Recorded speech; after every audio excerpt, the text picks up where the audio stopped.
Good morning students.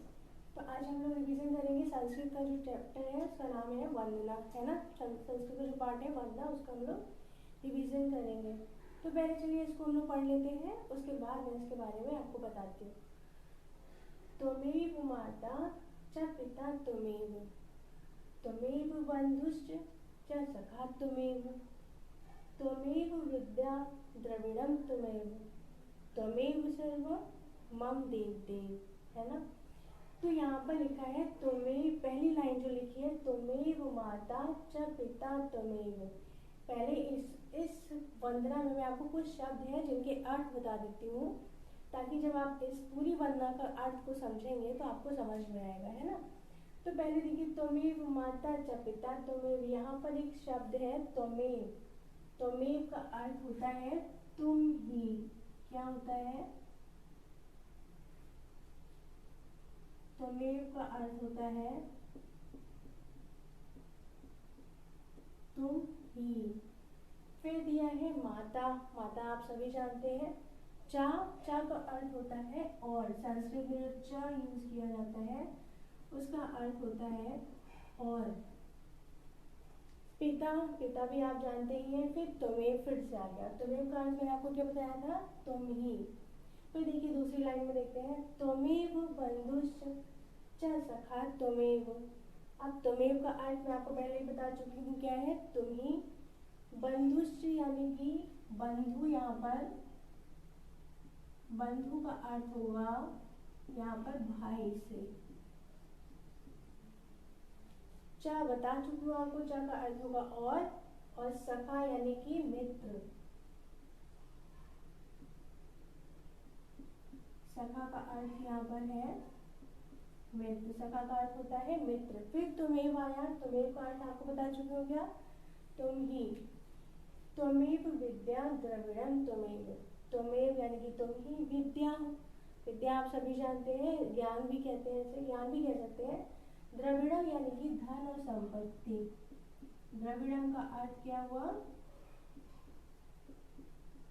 धन संपत्ति।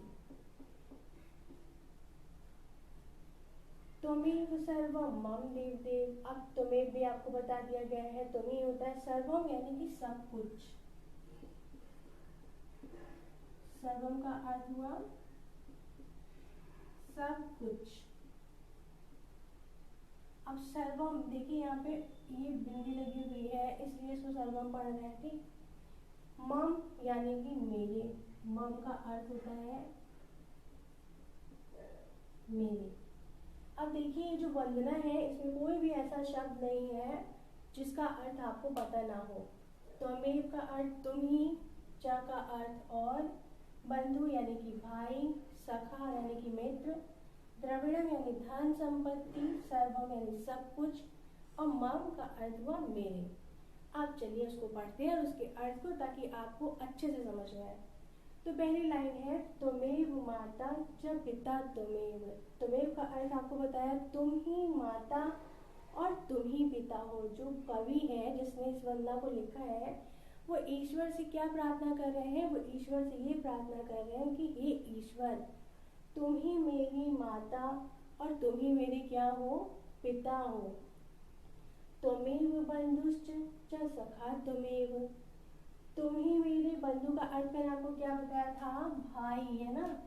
तो ईश्वर से क्या कह रहे हैं कवि? हे ईश्वर, तुम ही मेरे भाई हो और तुम ही मेरे सखा हो। देखो तुम्हें बंधुश्च च सखा तुम्हें, तो कवि कह रहे हैं कि हे ईश्वर, तुम ही मेरे बंधु यानी कि मेरे भाई हो, च सखा तुम्हें और तुम ही मेरे सखा हो। सखा यानी कि मित्र हो।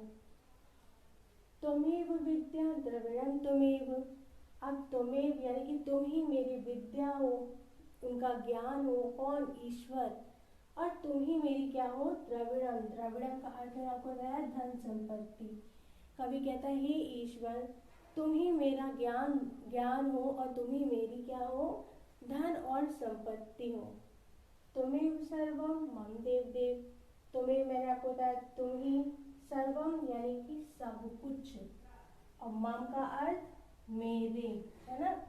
तो त्वमेव सर्वम मम देवदेव, कि तुम ही, हे ईश्वर तुम ही मेरे लिए सब कुछ हो।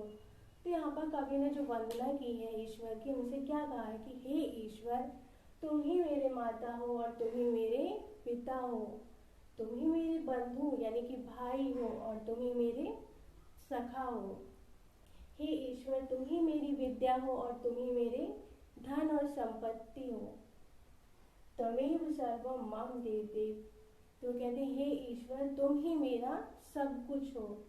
तो इस वंदना में कवि ने ईश्वर से प्रार्थना की है, उन्हें बताया है कि हे ईश्वर तुम ही मेरे माता हो, तुम ही मेरे पिता हो, तुम ही मेरे भाई हो और तुम ही मेरे सखा हो, तुम ही मेरी विद्या हो, तुम ही मेरी धन संपत्ति हो। हे ईश्वर तुम ही मेरा सब कुछ हो। तो ये वंदना पाठ हो गया। इसके बाद हम लोग दूसरे पाठ को, अब वंदना को देखने के बाद हम लोग संस्कृत की वर्णमाला को भी देख लेते हैं। संस्कृत की वर्णमाला जैसे आपने हिंदी में पढ़ी थी वैसे ही है। इसमें भी स्वर होते हैं, व्यंजन होते हैं, अनुस्वार होता है, विसर्ग होता है और संयुक्त व्यंजन होते हैं, जैसे मैंने आपको हिंदी में पढ़ाया था वैसे ही। लेकिन कुछ चीज़ें ऐसी हैं संस्कृत में जो हिंदी से थोड़ी सी अलग है, इसीलिए मैं इसको आपको फटाफट से बता देती हूँ ताकि आपको फिर से याद आ जाए सारी चीज़। पहले क्या, देखिए हिंदी में आपने पढ़ा था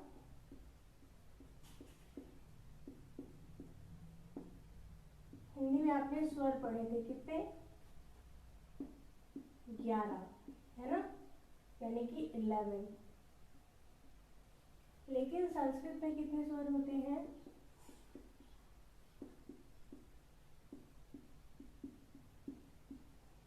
संस्कृत में होते हैं 13 स्वर। कौन कौन से, ये देखिए कुछ स्वर हैं जो हिंदी से मैच करते हैं, कुछ इसमें एक्स्ट्रा हैं, देखिए उन्हें, ई, उ, री और री।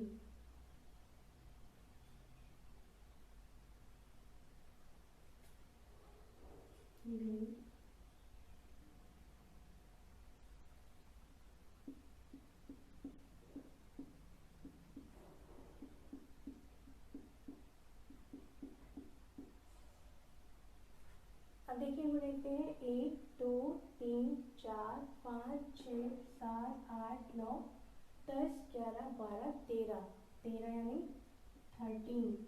और हमने हिंदी में कितने पढ़े थे स्वर, 11। यहाँ पर कौन सा एक्स्ट्रा आया, एक ये री और एक री, है ना। और इनको हम पढ़ते हैं, जैसे हमने आपको वहाँ बताया था ह्रस्व स्वर और दीर्घ स्वर, जैसे संस्कृत में भी होते हैं ह्रस्व और दीर्घ स्वर। तो इसमें ह्रस्व अ, ई, उ, ए, ओ, है ना। बाकी जो बच्चे वो क्या हो जाएंगे, संस्कृत में ये भी रहेगा क्योंकि इसमें भी देखिए एक ह्रस्व और एक दीर्घ है। ह्रस्व और दीर्घ आप समझ रहे हैं, जैसे पहले आप पढ़ते थे कि छोटा बड़ा, छोटी बड़ी, छोटा ऊ बड़ा ऊ, इसको ना पढ़कर जो ये छोटे छोटे पढ़ते हैं, छोटा, छोटे ई, छोटा ऊ, इनको हम क्या कहते हैं, ह्रस्व। और जिनको आप पढ़ते थे बड़ा आ, बड़ा ऊ, बड़ा ई, ऐसे जो पढ़ते थे उनको हम कहते हैं दीर्घ स्वर, है ना। तो स्वर और व्यंजन किस दोनों में होते हैं संस्कृत में। स्वर क्या होते हैं, जिनका उच्चारण स्वतंत्र रूप से होता है, उसमें हमें किसी दूसरे अक्षर या वर्ण की जरूरत नहीं पड़ती, उन्हें हम कहते हैं स्वर। ये आपको पता ही है, जैसे कि अगर आप आ बोल रहे हैं तो इसमें हमें किसी दूसरे अक्षर, किसी दूसरे वर्ण की सहायता नहीं लेनी पड़ रही, तो वो क्या कहलाते हैं, हमारे स्वर कहलाते हैं। व्यंजन क्या होता है, जिसमें हमें दूसरे स्वर की मदद लेनी पड़ती है, सहायता लेनी पड़ती है, वो क्या होते हैं, हमारे व्यंजन होते हैं। जैसे देखिए अगर आपने क बोला तो क के साथ एक और आवाज आ रही है, कौन सी, आ की। इसका मतलब कि व्यंजन वो है जिनका हम उच्चारण करते हैं, यानी कि जब बोलते हैं तो स्वतंत्र रूप से नहीं होता, उनका किसी दूसरे वर्ण के साथ मिलकर बने होते हैं। इसमें किससे मिलकर बना हुआ है, ये आ से मिलकर बना हुआ है ना। तो व्यंजन क्या होता है, स्वतंत्र नहीं होते हैं और स्वर स्वतंत्र होते हैं, क्योंकि इनका उच्चारण करते हैं तो दूसरे वर्ण की सहायता नहीं लेनी पड़ती। लेकिन जब हम व्यंजन उच्चारण करते तो हमें दूसरे वर्ण की सहायता लेनी पड़ती है। इसका मतलब कि व्यंजन वो हैं जिनका हम उच्चारण करते हैं, यानी कि जब बोलते हैं तो स्वतंत्र रूप से नहीं होता, उनका किसी दूसरे वर्ण के साथ मिलकर बने होते हैं। इसमें किससे मिलकर बना हुआ है? ये अ से मिलकर बना हुआ है ना। तो व्यंजन क्या होता है? स्वतंत्र नहीं होते हैं, स्वर स्वतंत्र होते हैं, क्योंकि इनका उच्चारण करते हैं तो दूसरे वर्ण की सहायता नहीं लेनी पड़ती, लेकिन जब हम व्यंजन का उच्चारण करते हैं तो हमें दूसरे वर्ण की सहायता लेनी पड़ती है।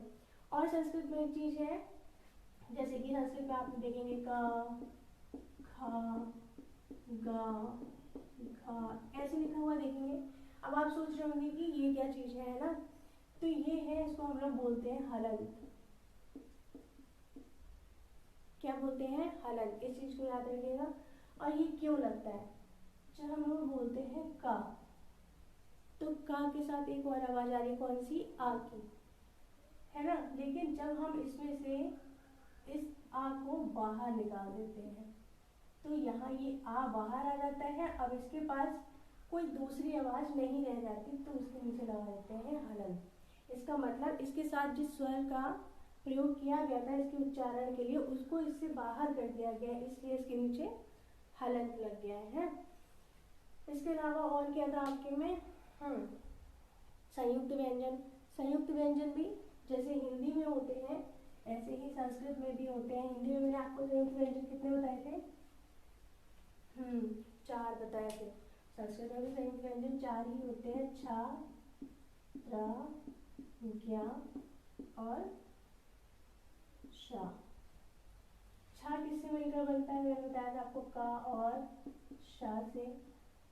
त्र किससे मिलकर बनता है? ट और रा से। ज्ञ किससे मिलकर बनता है? ज और ज्ञ किससे मिलकर बनता है? ज और व से। श किससे मिलकर बनता है? श और रा से। संयुक्त व्यंजन यानी कि जब दो व्यंजनों को जोड़कर लिखा जाता है तो वो कौन से व्यंजन होते हैं? संयुक्त व्यंजन। यहाँ देखिए 2 व्यंजन है, का भी एक व्यंजन है, शा भी एक व्यंजन है, ता भी एक व्यंजन है, रा भी एक व्यंजन है, जा भी एक व्यंजन है, व भी एक व्यंजन है, शा भी एक व्यंजन है, रा भी एक व्यंजन है। तो 2 व्यंजन वर्णों को जोड़कर लिखा जाता है तो एक और व्यंजन बनता है, हम क्या कहते हैं? संयुक्त व्यंजन कहते हैं। फिर उसके बाद है वर्ण विच्छेद। अब वर्ण विच्छेद क्या होता है? वर्ण विच्छेद मैंने आपको हिंदी में भी बताया था कि जब हम किसी शब्द को उनकी ध्वनियों के आधार पर तोड़कर लिखते हैं या किसी शब्द के वर्णों को अलग अलग करके लिख देते हैं तो वो क्या कहलाता है? वर्ण विच्छेद, है ना।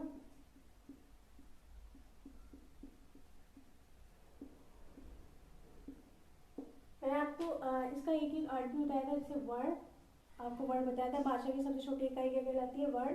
विच्छेद यानी कि अलग अलग करना। जैसे एक शब्द, मैंने यही शब्द आपको बताया था, ये फिर से बता दी ताकि आपको याद आ जाए, छाता। अगर आप इसमें वर्णों को अलग करेंगे तो छ प्लस आ प्लस ता और प्लस आ। आपने यहाँ पे वर्णों को क्या कर दिया? अलग अलग कर दिया, तो ये क्या कहलाया हमारा? वर्ण विच्छेद। एक शब्द था छाता, जिसके वर्णों को आपने अलग अलग करके लिख दिया, वो क्या कहलाया? वर्ण विच्छेद। और इसी प्रकार से अगर आपको ये दिया जाता, जैसे ला के नीचे हलंत यानी कि आ इसमें अलग है, इसको पूरा ला लिखेंगे, फिर ता के साथ आ, ये एक वर्ण बन गया क्या? लता। ये एक शब्द बन गया क्या? लता। तो ये हमारा क्या होगा? वर्ण संयोग। वर्ण मैंने बताया भाषा की सबसे छोटी इकाई वर्ण। संयोग यानी कि जोड़ना और विच्छेद यानी कि अलग करना। तो जब किसी शब्द को हम अलग अलग करेंगे तो वो क्या होगा? विच्छेद। और जब अलग अलग वर्णों को हम मिलाकर एक साथ लिख देंगे, एक शब्द बना देंगे तो क्या हो जाएगा? संयोग, है ना। और क्योंकि ये दोनों वर्णों का ही हो रहा है तो ये वर्ण विच्छेद और ये वर्ण संयोग। फिर इसके अलावा एक चीज है मात्रा। अब मात्रा क्या होती है? जानते सब है कि मात्रा क्या है, लेकिन मात्रा होती क्या है उसको देखिए। जब भी किसी स्वर